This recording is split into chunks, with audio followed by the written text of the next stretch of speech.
થોડા શીખા બનાવજો હો. સારું સારું. શીખું તો તમે અમારા જેટલું ના ખાઈ ગો માં. તમને કહું ઓય વધારે શીખું ના ખવાય. હે ઓવે. એવું એ તો ખબર છે મને. એસિડિટી થાય. હા. કેટલું કાઢો?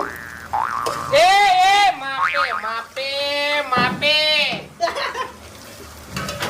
આપણે તો સો જેવા એમ. એટલે ઘેર તો એવા નહીં, બારે જ એવા છો.